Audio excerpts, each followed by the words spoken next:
এই মুহূর্তে জাতীয় বার্ন অ্যান্ড প্লাস্টিক সার্জারি ইনস্টিটিউটের সামনে আছেন সহকর্মী হায়দার আলী। সরাসরি যাচ্ছি তার কাছে। হায়দার,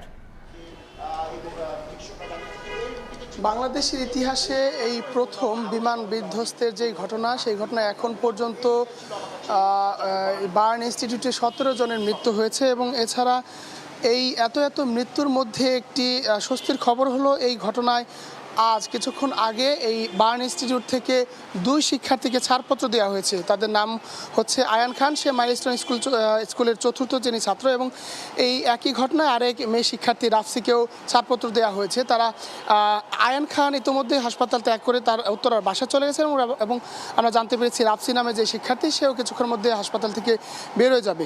আমরা কিছুক্ষণ আগেই এখানকার হাসপাতাল কর্তৃপক্ষের সাথে কথা বলছিলাম এবং তারা আমাদের সংবাদ সম্মেলন জানিয়েছে যে এই ঘটনায় এখন পর্যন্ত 36 জন ভর্তি রয়েছে, যাদের মধ্যে 4 জনের অবস্থা সংকটাপন্ন, তাদেরকে আইসিইউতে রাখা হয়েছে এবং এদের একজনকে ভেন্টিলেটরে রাখা হয়েছে, অর্থাৎ তার অবস্থা খুবই ক্রিটিক্যাল।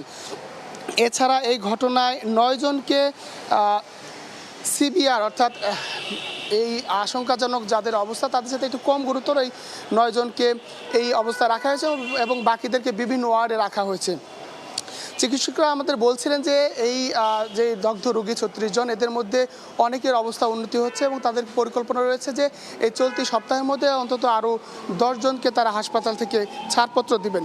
আমি যদি জানিয়ে রাখি যে এই ঘটনায় আজকে সকালে মাসুমা বেগম নামে এক নারী, যিনি মাইলস্টোন স্কুলের অফিস সহকারী, তিনি মারা গেছেন এবং এই একই ঘটনায় জারিফ ফারহান নামে 13 বছর বয়সী 7ম শ্রেণীর ছাত্র, সেও চিকিৎসাধীন অবস্থায় মারা গেছে। মূলত তারা দুজনই আইসিইউতে ছিল এবং প্রথম থেকে তাদের অবস্থা আশঙ্কাজনক ছিল বলে এখানকার চিকিৎসকরা আমাদের বারবার বলছিলেন।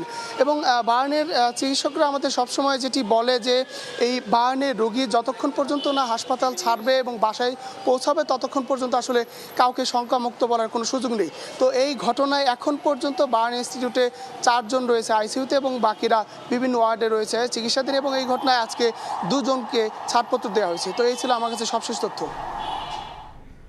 সরাসরি যুক্ত ছিলাম জাতীয় বার্ন অ্যান্ড প্লাস্টিক সার্জারি ইনস্টিটিউটে।